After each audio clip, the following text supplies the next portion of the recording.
வணக்கம். இன்றைக்கி நம்ம பார்க்க போகிற சமையல் ஒரு சிம்பிளான லஞ்ச் மெனு தான். லஞ்ச் பாக்ஸ் கூட நீங்கள் இது மாதிரி கொடுத்து விடலாம். காலையில் செஞ்சு கொடுத்து விட்டீங்க, ரொம்ப ஈஸியாகவும் இருக்கும், ரொம்ப டேஸ்ட்டாகவும் இருக்கும். மசாலா குஸ்கா செய்யலாம். அதில் ஏற்கனவே ஒரு வீடியோ பார்த்தீங்கன்னா சிம்பிளான குஸ்கா வந்து எப்படி செய்யலாங்கிற வீடியோ போட்டிருக்கேன். இது வந்து நம்ம வெங்காயம் தக்காளிலாம் அரைச்சி விட்டு பண்ணும்போது டேஸ்ட்டு நல்லாயிருக்கும், ஸ்மூத்தாகவும் இருக்கும், ப்ளைனாக இருக்கும், எதுவுமே இல்லாமல் வெங்காயம் தக்காளிலாம் இல்லாமல் குட்டீஸுக்கெல்லாம் சாப்பிட்றதுக்கு ரொம்பவே சூப்பராக இருக்கும். அதுக்கு பார்த்தீங்கன்னா முட்டை ரோஸ்ட் பண்ணியிருக்கேன். ஸோ வாங்க அதை எப்படி செய்யலாங்கிறத பார்க்கலாம். இப்போ இதில் பார்த்தீங்கன்னா 2 தக்காளி வச்சுருக்கேன், 2 வெங்காயம் வச்சுருக்கேன். மீடியம் சைஸாகவே எடுத்துக்கோங்க. இதில் பார்த்தீங்கன்னா 1 தக்காளி 1 வெங்காயம் வந்து வதக்கி அரைக்கிறதுக்கு, இது வந்து நம்ம குஸ்கா பண்ணையில் தாளிக்கிறதுக்காக இதை எடுத்து வச்சுருக்கேன். இப்போ ஒரு கடாயை எடுத்துக்கலாம், கொஞ்சமாக எண்ணெய் விட்டுக்கலாம். எண்ணெய் சூடானதும் ஒரு ஏலக்காய் சேர்த்துக்கலாம், 3 கிராம்பு சேர்த்துக்கலாம், ஒரு சின்ன துண்டு பட்டை சேர்த்துக்கலாம், இதோட ஒரு 5 முந்திரி பருப்பு சேர்த்துக்கலாம், சின்ன துண்டா ஒரு 7-8 பீஸ் வந்து இஞ்சி சேர்த்துக்கலாம், நல்லா பொடியாக கட் பண்ணியிருக்கேன். அதோட 4 பல் பூண்டு சேர்த்துக்கலாம், 2 பச்சை மிளகாயை உடச்சிட்டு சேர்த்துக்கோங்க. மீடியமான ஃப்ளேமில் இது வந்து கொஞ்சம் பொரியட்டும்.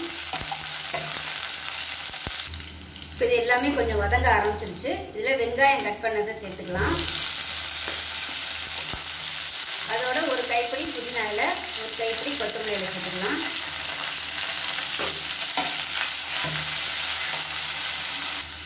இப்போ வெங்காயம் ஓரளவுக்கு வதங்கிடுச்சு. இப்போ நம்ம தக்காளி சேர்த்துக்கலாம். இப்போ எல்லாமே நல்லா வதங்கட்டும்.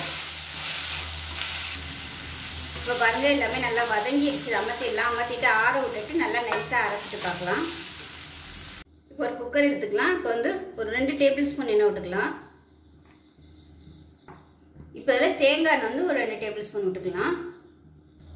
இப்போ எண்ணெய் சூடானதும் சின்னதாக கல்பாசி சேர்த்துக்கலாம். நான் வந்து பட்டை கிராம்பு ஏலக்காய் வந்து வதக்கி அரைச்சதுனால இதில் சேர்க்கல. நீங்கள் விருப்பப்பட்டால் தாளிச்சிக்கலாம். எல்லாத்துலேயுமே நம்ம போட்டோம்னா ஸ்பைசஸ் வந்து ரொம்ப அதிகமாக இருக்கும், அதனால நான் வந்து கம்மியாக தான் யூஸ் பண்ணியிருக்கேன். இது பொரியட்டும். இதில் கொஞ்சமாக சோம்பு சேர்த்துக்கலாம். இப்போ இது எல்லாமே பொரிஞ்சிருச்சு. இப்போ நம்ம பொடி நீளமாக நறுக்குன்னு வெங்காயம் சேர்த்துக்கலாம். 2 வெங்காயத்தில் 1 வதக்கியிருக்கேன், 1 வந்து இப்போ தாளிக்க சேர்த்துருக்கேன். புதினா கொத்தமல்லாம் நம்ம அரைச்சதுனால நான் வந்து இதில் சேர்க்கலை. உப்பு சேர்த்துக்கலாம் வெங்காயம் வதங்குறதுக்கு. இப்போ இந்த சைடு பார்த்தீங்கன்னா முட்டை வந்து வச்சுருந்தேன், அதுவும் வந்துருச்சு. இப்போ பாருங்கள், வெங்காயம் நல்லா ப்ரௌன் கலரில் வர ஆரம்பிச்சிருச்சு. இந்த ஸ்டேஜில் நம்ம வந்து தக்காளி சேர்த்துக்கலாம். எப்பயுமே ஸ்டெப் பை ஸ்டெப்பாக தான் பண்ணணும். அவசரமாக பண்ணோம்னா சரியாக வராது, பிரியாணி வந்து டேஸ்ட்டாக வராது. ஒன்று நல்லா வதங்கணும். இப்போ இந்த தக்காளி நல்லா மசிஞ்சு வரட்டும். இப்போ மசிஞ்சு வந்ததுக்கப்புறம் நம்ம அரைச்சி வச்ச பேஸ்ட்டை சேர்த்து வதக்கிக்கணும். முன்னாடியே சேர்த்துட்டோம்னா தக்காளிலாம் வந்து ஒழுங்காக வந்து கரையாது. இப்போ தக்காளி நல்லா மசியட்டும். இப்போ தக்காளி வதங்கிட்டு இருக்கு. இதில் பார்த்தீங்கன்னா ஒரு 1/2 டேபிள் ஸ்பூன் தனியாத்தூள் சேர்த்துக்கலாம். அதே மாதிரி ஒரு 1/2 டேபிள் ஸ்பூன் மிளகாத்தூள் சேர்த்துக்கலாம். பச்சை மிளகாய் வேறு சேர்த்துருக்கோம், அதனால் கொஞ்சமாகவே சேர்த்துக்கோங்க. 1/4 டேபிள் ஸ்பூன் மஞ்சள் சேர்த்துக்கலாம். இப்போ வந்து கரம் மசாலா சேர்த்துக்கலாம். இது வந்து நான் வீட்டில் அரைச்சது, பட்டை கிராம்பு ஏலக்காய் இது 3 மட்டும்தான் சேர்த்துருக்கேன். இதையும் சேர்த்துக்கலாம். இது 1/4 டேபிள் ஸ்பூன் சேர்த்துக்கலாம். இது எல்லாத்தையும் நல்லா வதக்கி விட்டுட்டு மூடி விட்டுடலாம். தக்காளி வந்து நல்லா மேஷ் ஆகி வரணும். இப்போ மூடி வச்சிடலாம். இப்போ பாருங்கள், எல்லாமே நல்லா வதங்கிடுச்சு. இப்போ இந்த ஸ்டேஜில் நம்ம வந்து அரைச்சி வச்ச பேஸ்ட்டை சேர்த்துக்கலாம்.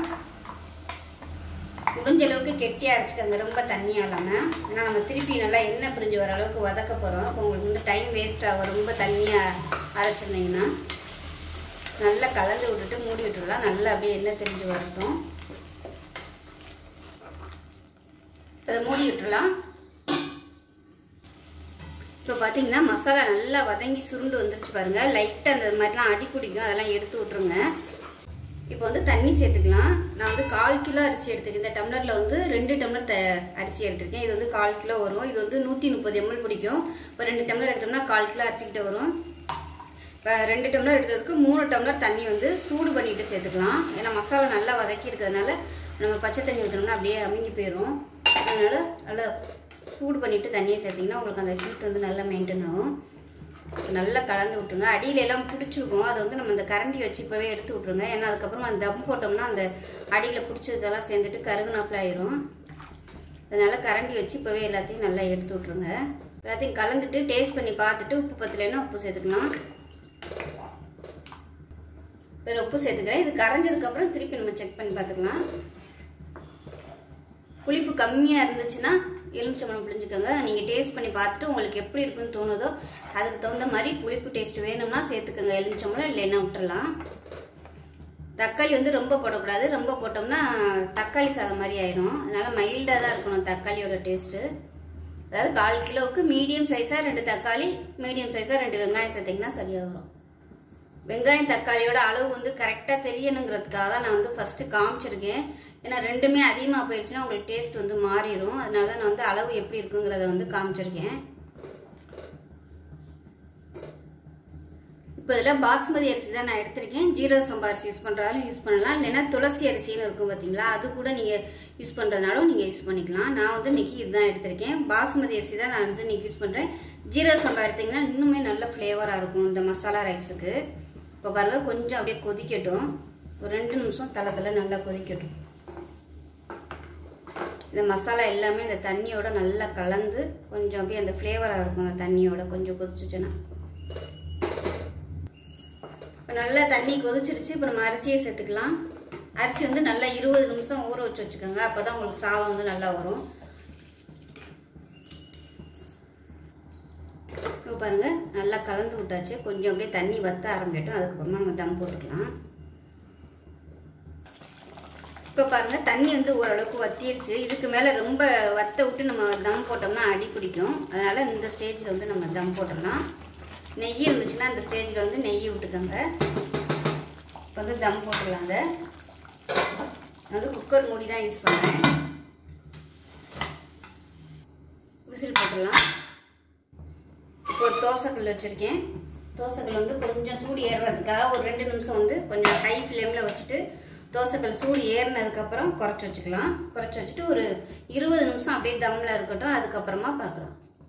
பேன் எடுத்துக்கலாம். எண்ணெய் சேர்த்துக்கலாம்.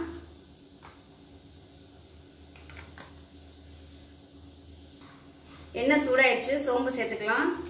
கருவேப்பிலை சேர்த்துக்கலாம். ஒரு கைப்பிடி சின்ன வெங்காயம் சேர்த்துக்கலாம். சின்ன வெங்காயம் நல்லா வதங்கட்டும். இதுக்கு பதிலாக நீங்கள் பெரிய வெங்காயம் நீளமாக நறுக்கி கூட சேர்த்துக்கலாம். இப்போ வெங்காயம் நல்லா வதங்கிடுச்சு. இப்போ அதில் வந்து ஒரு 1/4 டேபிள் ஸ்பூன் தனியாத்தூள் சேர்த்துக்கலாம். 1/4 டேபிள் ஸ்பூன் மஞ்சத்தூள். காரத்துக்கு ஏற்ற மாதிரி மிளகாத்தூள் சேர்த்துக்கலாம். அது ஒரு 1 டேபிள் ஸ்பூன் அளவு சேர்க்குறேன். இது வந்து கறி குழம்புக்கு அரைச்ச பொடி. அது வந்து ஒரு 1/4 டேபிள் ஸ்பூன் சேர்த்துக்கலாம். இதில் வந்து சீரகம், சோம்பு, மிளகு, தனியாக அது 3மே கலந்தது. அதனால் இதில் வந்து கொஞ்சமாக சேர்த்துக்கிறேன். நீங்கள் தனித்தனியாக வச்சுருந்தீங்கன்னா கூட நீங்கள் எல்லாத்துலேயும் கொஞ்சம் கொஞ்சம் சேர்த்துக்கலாம். நான் மொத்தமாக அரைச்சதுனால கொஞ்சம் சேர்த்துருக்கேன். அது நல்லா வதங்கிடுச்சு. இப்போ பார்த்தீங்கன்னா தக்காளி வந்து அடித்து வச்சுருக்கேன். சும்மா அப்படியே 1-2 அடித்து வச்சுருக்கேன் பாருங்கள். ரொம்ப நைஸாலாம் இல்லை. அதை சேர்த்துக்கலாம். இது வந்து சும்மா அந்த கிரேவி வர்றதுக்காக தான், வேறு எதுக்கும் இல்லை. கொஞ்சம் நல்லா அப்படியே ரோஸ்ட் ஆகி வரும். சும்மா ட்ரையாக நம்ம எண்ணெயில் வெறும் பொடியை மட்டும் போட்டோம்னா கறியை போன மாதிரி ஆயிடும். அதுக்காக நம்ம இந்த மாதிரி வெங்காயம் தக்காளி கொஞ்சம் போட்டுருந்தோம்னா மசாலாவோட சாப்பிட்றதுக்கு நல்லாயிருக்கும். இது வந்து நான் இஞ்சி பூண்டு பேஸ்ட் வந்து போடலை. நான் பிரியாணியில் போட்டிருக்கிறதுனால நான் வந்து இதில் போடலை. ரொம்ப அப்படியே ஸ்பைசஸ் அதிகமாக இருக்குங்கிறதுனால போடலை. நீங்கள் வேறு எதுக்காவது இந்த மாதிரி சாம்பார் சாதம், ரசம் சாதம் நார்மலாக பண்ணுற மாதிரி இருந்துச்சுன்னா நீங்கள் இஞ்சி பூண்டு பேஸ்ட் சேர்த்துக்குங்க. இப்போ இதில் 1/4 டேபிள் ஸ்பூன் உப்பு சேர்த்துக்கலாம். இது வந்து உப்பு அதிகமாக பிடிக்காது. அதனால் வந்து உப்பு வந்து கம்மியாகவே சேர்த்துக்கோங்க. ரொம்ப உப்பு கச்சாப்பில் ஆயிரும் அந்த மசாலா. இதில் வந்து கரம் மசாலா மட்டும்தான் சேர்க்கணும். இப்போ கரம் மசாலா சேர்த்துக்கலாம். ஒரு 1/4 டீஸ்பூன் போல் கரம் மசாலா சேர்த்துக்கலாம். ஏன்னா தாளிக்கையில் வெறும் சோம்பு மட்டும்தான் போட்டிருக்கோம். கரம் மசாலா வந்து எதுவுமே நம்ம சேர்க்கலை. அதனால் இந்த மாதிரி பொடியாக சேர்த்துட்டிங்கன்னா நல்லாயிருக்கும். வந்து இன்றைக்கி லஞ்சுக்கு வந்து இந்த மாதிரி மசாலா குஸ்காவும் முட்டை ரோஸ்ட்டும் தான் பண்ணி கொடுத்து விட போகிறேன். இன்றைக்கி காலையில் வந்து நான் பையனுக்கு வந்து லஞ்சு கொடுத்து விடலை. பொண்ணு இருக்கிறதுனால கொண்டு போய் கொடுத்து விட்றேன் அப்படின்னு சொன்னதுனால நான் வந்து இப்போ லேட்டாக தான் பண்ணிகிட்ருக்கேன். கொடுத்து விடணும். 12.5 கிலோ கொடுத்து விடணும். இப்போ மணி 12:15 ஆயிடுச்சு. அவ்வளோதான். மசாலா குஸ்கா வந்து ரெடி ஆகிடுச்சு. அதை ஓப்பன் பண்ணிட்டு டக்குன்னு டிஃபன் பாக்ஸில் வச்சுட்டு கொடுத்து விட்றலாம். முட்டையை போட்டு ரோஸ்ட் ஆகிட்டு. இப்போ பாருங்கள், நல்லா எண்ணெய் பிரிஞ்சு வந்துச்சு மசாலா சேர்த்து. இதில் கொஞ்சமாக தண்ணி சேர்த்துக்கலேன். நான் வந்து சுடுதண்ணி ஃப்ளாஸ்கில் இருந்ததுனால கொஞ்சமாக சேர்த்துக்கிறேன். வந்து கொதிக்கட்டும்.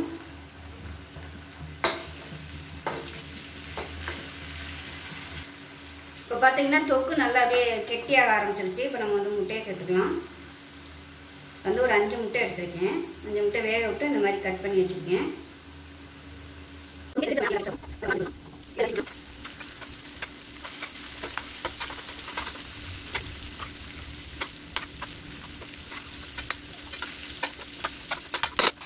சேர்த்து திருப்பி விட்டாச்சு. இது ஒரு 2 நிமிஷம் அப்படியே ரோஸ்ட் ஆகட்டும். அப்பப்போ திருப்பி விட்டு நல்லா ரோஸ்ட் ஆகிடுங்க.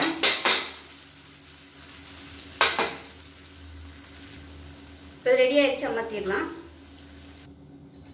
இப்போ பாருங்கள், குஸ்காவும் தம்மில் போட்டு ஓப்பன் பண்ணிவிட்டு எப்படி இருக்குன்னு. மேலாப்பில் வந்து இப்படி தான் இருக்கும். நம்ம வந்து கீழேருந்து மேலே வரைக்கும் நல்லா அப்படியே பரட்டி விட்டுக்கலாம். சாதம்லாம் நல்லா அப்படியே வெந்துருச்சு பாருங்கள்.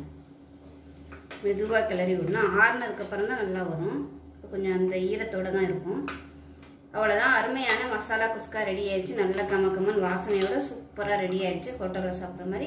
ஸோ இது மாதிரி ட்ரை பண்ணி பாருங்கள். ட்ரை பண்ணிவிட்டு எப்படி வந்துச்சுங்கிறது சொல்லுங்கள். வீடியோ பிடிச்சிச்சுன்னா லைக் பண்ணுங்கள், கமெண்ட் பண்ணுங்கள், சேனலை சப்ஸ்கிரைப் பண்ணுங்கள், பக்கத்தில் உள்ள பெல் பட்டனையும் ப்ரெஸ் பண்ணுங்கள். நன்றி.